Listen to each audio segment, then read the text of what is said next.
You're welcome to Newsfile. I'm Samson Ladi Anyanini, and here is Samsons Take. You're worse than TB Joshua. I had the privilege of a private viewing session of the BBC Africa Eye latest documentary, Disciples.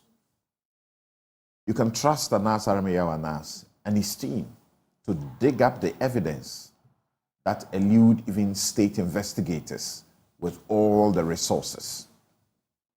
I lost counts of the crimes and the egregious human rights abuses TB Joshua perpetrated against the victims and the countless gullible others in Jesus' name.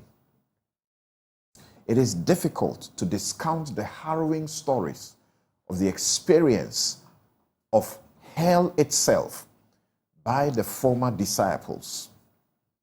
The plenty evidence of charlatanic advertisements, domestic violence in the nature of economic, verbal, emotional, sexual, physical, and psychological abuse, defiling girls and raping those women, the crimes and thoughts of assault, battery, threats of harm, and death, false imprisonment, barefaced fraud, money laundering, corruption, and even murder, mass murder in the illegal structure that collapsed and killed 116.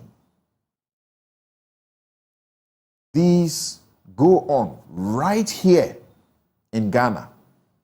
But we will rather tell the few people who will speak up against such to shut up and to not touch the anointed.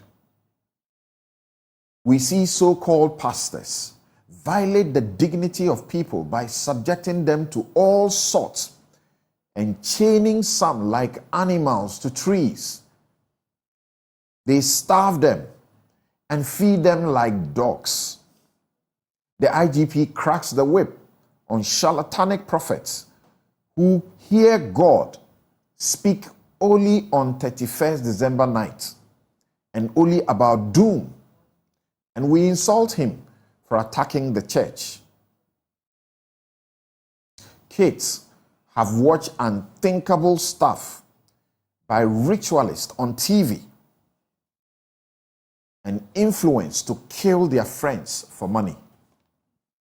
Corrupt politicians take advantage of you to insist on sinking millions of your money, borrowed money, into destroying expensive edifices and building a cathedral while your economy is plunged into historic crisis because they know you are a bunch of foolish Christians, that you will fight those demanding openness and accountability. Churches are supposed to be trust entities. Do we know what that means? Yet, you are happy to belong to a no structures, unquestionable, untrained one man or woman in a fraudulent business in the name of God. Even Jesus gathered 12 men and was accountable to them.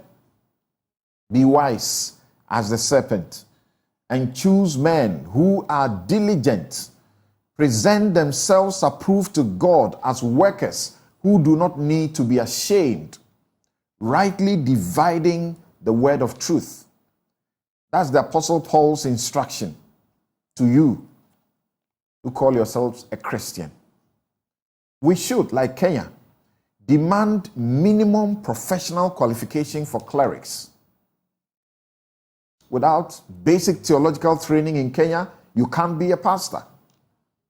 Like the UK Charity Commission, we should begin the barest regulation for order, structures, and financial accountability of pastors and their churches. And that is my take.